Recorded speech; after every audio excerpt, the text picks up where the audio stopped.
I'm back! Hopefully that doesn't go over everyone's head. Hopefully you've seen Independence Day. Insert that clip there in your brain. I'm not going to do it. Um, anyway, yeah, I'm back from Iowa, which was interesting. Long drive. Iowa's interesting itself. I've been there before. Um, but yeah, it was an alright time. I did manage to watch some football games though while I was there. Watched, I think, let's see, I watched half of one game, most of another game, and the full of another. So I got pretty well, like, three-quarters of the way through watching. I watched the Brazil Belgium game in retrospect. I think I watched it later in the day. It was like the second half and watched that. Um, but I knew the score already. But unfortunately, yeah. So Friday I was traveling. I was in a car for Uruguay versus France, and I checked in on the score, and France won, which sucks because I don't like France. But oh well, they're good. Can't deny it. Uruguay, I think, would have done much better with Cavani, who is their special super striker, however you want to say that. But they just couldn't get the job done, Uruguay, without him, and France could. So they advance. But then Brazil, much to my pleasure, lost to Belgium, which I'm happy about because I think Belgium are a very strong side. I think their manager is great. And I also think that, Belgium have the potential to win this whole thing. So they set up the semifinal match for tomorrow, which is going to be awesome. It's the only game tomorrow. There are only 4 games left in the World Cup, period. So you should probably watch these. Maybe the 3 that matter, the one third place game, just don't care about. I mean, you can watch it. It'll be on Saturday, but it's the final that really is the one that you want to watch. Anyway, so we've got France versus Belgium, the battle of the 3-bar nations. Look at the flags. France's is the 3 bars, the blue, white, red, and then Belgium's is black, yellow, and red. So I don't know. We'll see. They sort of speak French too. It's whatever. It's going to be a great football match, and the flags. I'm nervous for Belgium, but I'm excited because they could destroy France, and that would make me happy.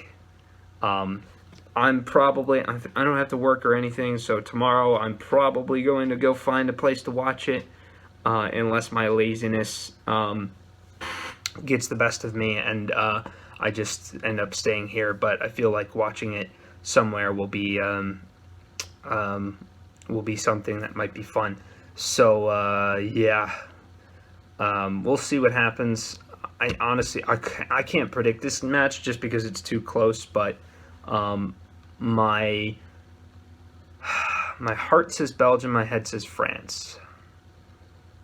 I think that's what we're gonna go with. Head says France, heart says Belgium. Though Belgium did beat Brazil, so I'm gonna go with a slogging affair. It's gonna go to extra time, but Belgium are gonna pull it out because that's what they're gonna do. They're finally gonna figure it out. Interestingly enough, one of the assistant coaches for Belgium is a former French national team player in Thierry Henry, who is a very famous player. He is the all-time leading scorer, I think, for France, and so he's having to root against his national team and play against them. So that'll be an interesting thing. It won't have any bearing, I'm sure, on the result itself, as far as like cheating or anything like that. He's very much a professional, and I think that I don't know if he'll become an enemy. I mean, he's like the second assistant coach or something like that. So he really doesn't have much. He's just kind of like an influencer, an advice giver. And ultimately it's going to be Belgium who, decide their own fate, not because Thierry Henry did much, except for maybe talk a little bit. Regardless, we're done with that side. That'll happen tomorrow. We'll see what happens. Then we had two other quarterfinals. I was able to watch the entirety of Sweden-England. England had the better of Sweden from the off. I think the only thing that would have made this better, to me, the perfect scoreline is 3-0, because it suggests that, for one, you didn't give up a goal, so your defense was solid, but it also suggests that you were able to score once to break them down, and then score two more times afterwards in a sort of, one per half is okay, but three just, it settles you in and just says, look, you've completely won, because another goal, you still have the 2-goal difference. It's hard to explain, but to me, 3-0 is the perfect score, perfect game that you could play. If you, typically, you might say, oh, it's, 8-0 or something ridiculous, but that just means that you're playing a team that's severely lacking. I think 3-0 is probably the max you could play, maybe 4-0, but I think 3-0 is like you played a solid team. They were, in it, and, you get one goal in the first half, one goal maybe in like the 70th minute, and then maybe one goal late on in the second half, just as sort of the capstone.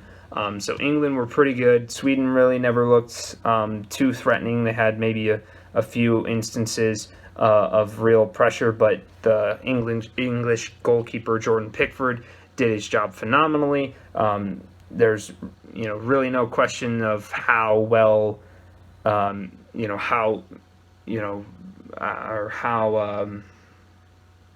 there's really no question of who should be in goal for England compared to the other goalies that they have. His passing is phenomenal for a goalkeeper, which really helps England play the style that they do, and he makes the saves that matter more often than not. And even though he's only, I think, 6'1", which is short for a goalkeeper, in comparison, the Belgian goalkeeper Thibaut Courtois is 6'6". I'm honestly, let's look up the French goalkeeper, see how tall he is. He's 6'2". So the French goalkeeper is, an inch taller than that, and Croatia. So it's more of like, there was this thing with Thibaut Courtois calling Jordan Pickford too short or small for a goalkeeper, but he's kind of small. He's 6'1". There are some defenders that might be taller than him, but he's got the athleticism and the know-how to play goalkeeper, and he's doing it well. On the other game that I was watching, mostly I got through basically 100 and I want to say I got through like 105 minutes, maybe 110, and then I had to leave the place that I was watching it, and then Russia, of course, scored their second goal. I haven't actually watched the highlights to this one. Maybe I should. I'll do that right after this. But from what I gather, Russia, I think, scored in the 115th minute, and Croatia just couldn't seal the deal, but they could seal the deal in penalty kicks. Russia failed to do so for the second time in a row, and so Russia finally get kicked out of the tournament that they should have lost way back when. That makes me happy. It means that Russia can't laud that over anybody, and also it probably avoids a little bit of national or international haziness with Russia playing England. There's been, political things in England that have been sort of linked to Russia, so that wouldn't have been good. But now it's just, the four teams left. So we've got Croatia playing England. Honestly, I think England can advance. They are better rested in terms of having only played one game to full time, or to like the 120 minutes plus penalty shootout. They only played the 90 minutes. They did so rather easily. It didn't seem like they were scrapping much. They're injury free. Croatia seemed to be very, very fatigued and struggling, and they've played 2 matches against teams that aren't as good as England, to 120 minutes and penalties. So that just, to me, I think they're going to be exhausted. I think they'll put up a fight, but eventually I think England will get through. That's most likely what's going to happen. It is England, but I think this New England will definitely be able to get through to the final, and possibly win it. However, I do think that the winner of France-Belgium will win the final, but regardless, I think my ideal final is, of course, Belgium-England, because whichever team wins, I'll be happy, because I like Belgium, I like England, and France. The absolute worst would be France winning the whole thing, just for me, because I don't like the good teams. I don't like the French attitude and some of the French players, and it's just we'll see. But yeah, so only 4 matches left, which is kind of sad, but it's been a hell of a ride, very entertaining, lovely stories, interesting storylines that have happened, but yes, it's almost done until the next time, which will be, I guess, the Women's World Cup. I've yet to depending on how my life schedule works out, I may do more videos on the Women's World Cup, but we'll see. That's for next summer. For now, tomorrow we've got the France-Belgium game, and I will check in with y'all after that game. So take care. Make sure you stop in and watch at least some of these games, because fun stuff will happen. The eyes of the world will be on one game. Join in with the hundreds of millions of people who are going to be watching this game. Yeah, here we go.